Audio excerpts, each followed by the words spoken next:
What is up YouTube, and welcome to this Home Sweet Home Alone breakdown, callback to the original and review video.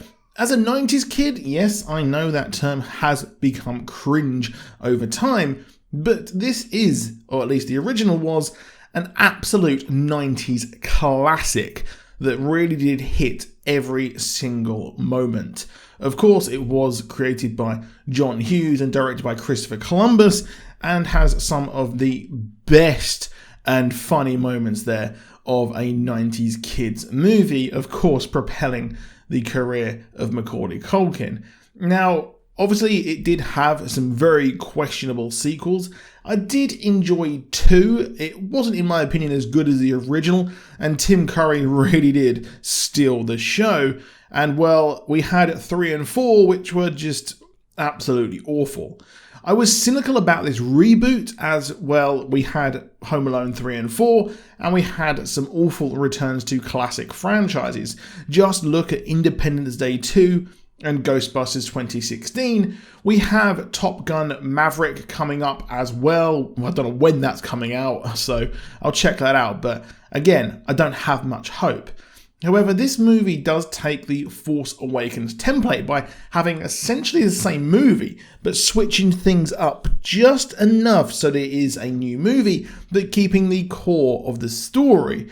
As we follow the Mackenzies, obviously an homage to the original McAllister's name there, and they are selling their house with a great cameo from Kenan Thompson, himself being an absolute 90s icon. And it's bizarre to me that in the UK we still don't get SNL, so most people in the UK only remember him from, of course, his 90s movies. Pam and Jeff are down on their luck and need to sell their home and have an open house, as we see Max, the Kevin of the movie, and this kid was superb in this role, which doesn't surprise me considering he was one of the best parts of the movie Jojo Rabbit. He's drunk too much fizzy drinks, just like Fuller in the original, and needs the toilet as his mother and him duck into the Mackenzies' open house. Just like Kevin, our boy Max is a spoiled little entitled brat, but he is a modern hit and is an absolute dickhead to Jeff and makes fun of his mother's dolls there. So his mother threatens him to stay at home with his grandmother and he won't go on their trip to Tokyo, which just shows the absolute privilege between a family who can't afford their home and a family who are spending Christmas in Japan. It's presumed he stole the valuable, ugly doll, which he didn't. It was simply just a misunderstanding, and it showed he wasn't bad. He was just, entitled and a bit poorly raised. As he heads back to his chaotic house, and we get more of Kenan's scene stealing later on. Now, if there was any doubt this is 100% set in the same world of Home Alone 1 and 2, it seems Kevin took his makeshift booby trap business and turned it into a real business, as the home here is protected by McAllister security, which Maxie's family has. The night before the holiday for the rich family is just like the original, with a chaotic household with Maxie's siblings rushing down the stairs and discussions of pizza, but the modern debate of pineapple on pizza, is it okay, is said here. Yes it is. If you don't like it, don't have it.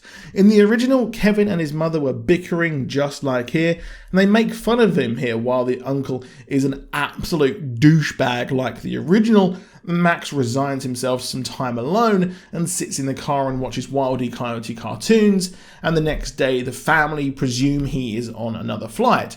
There's no pizza chaos or him being sent up to the attic. No, none of that. After realizing that the doll is worth a lot and thinking that Max stole it, Jeff turns up at the house and is similar to Joe Pesci's Harry turning up as a policeman in the original, and the kid messing up with the head count on the way to the airport in the original as well. Somehow this family are slightly more nauseating than the original and show Jeff the door code and where the key is hidden by mistake as he goes in to try and get the doll. Now, one thing I did notice, Jeff uses the excuse that he was going out for milk, which is why he was at this house, but it's a very, very clever callback to the original, where the mother, before all the chaos happens, says, please use up all of the milk, I don't want it to be wasted. So very, very deep cut connection there. The true comedy chops of the main pair are shown as he has to rush back to singing for seniors with a cameo from Jim Rash that made me long for more Community, and Jeff's brother is just an odious prick, which the actor is just so perfect at playing after his turn in the superb TV show Veep. Just like the original, Max realizes that he does have free reign of the house and enjoys his life by doing everything he wants as he dresses up as Tony Montana, and instead of shoving his head into the sniff, he buries his head in sweets, just as Kevin would sit there enjoying ice cream and candy and sweets as much as he wanted. And, well, he does play with Lego, tries to go on the internet and random things. It's a bit more of an updated thing here. And in the original, he looked at Buzz's girlfriend. It was like, woof. And here he looks at a diary and has a similar reaction. The highlights between the poor Jeff and his brother are highlighted at the Santa's Grotto, and after we see a remake of Angels, the iconic part of the original that Kevin uses and is similar to the home bot speaking German and the new robbers thinking there's a German person in the house. It was very, very funny as they said that, well, they hate remakes, which is very, very ironic there. I thought that was pretty funny, and it's not a Home Alone movie without that. The parents head out to try and get the doll after the mother is convinced now that they can use it to pay off their mortgage, and they just want a win in this world and keep their house and head there just like the robbers in the original and encounter Max, kind of. And yes, the police do come, but it is Buzz McAllister, the horrible little boy from the original. I'd say little, he's quite big there. We'll then see him flirt with Jeff's wife, and he's just as awful as ever, and they drive off. It's similar to when the robbers head there in the original, and they are scared off by the Angels with Dirty Faces movie. Meanwhile, Max's mother realizes that Max is not in Tokyo and rushes to the airport encounter just like the original, but sadly there's no John Candy here as, well, sadly he did pass away and he was a superb actor.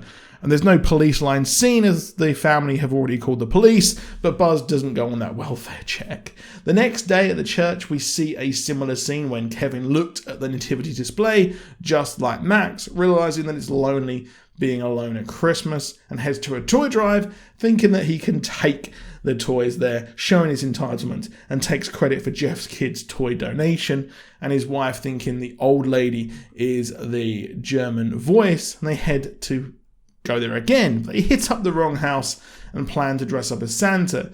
They head there after a booby trap montage like the original. Max is much more creative with the traps, but there's a VR headset and things like that. But the back door was heavily booby-trapped with fire just like the original where Harry's head is burnt.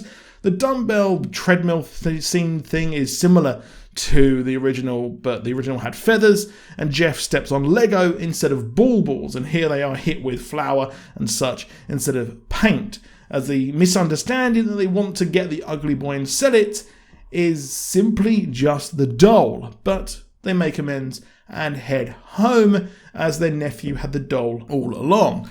Now, I really, really like this movie. I had a great time watching it. It is getting slated, but at least I can say this, I am a huge, massive, massive fan of the original, and while the original sequels did not hit the same, this one I think did have a lot of charm to it, and of course the parents, of course, were just superb. They've been superb in everything they've been in, and it really was a great, great time of every single character, comedic actor on American TV here in this movie. But that is it for this video. Please drop a like down below. Let me know what you thought of the movie, and do subscribe with notifications on if you want more from us. And I'll see you soon, and goodbye.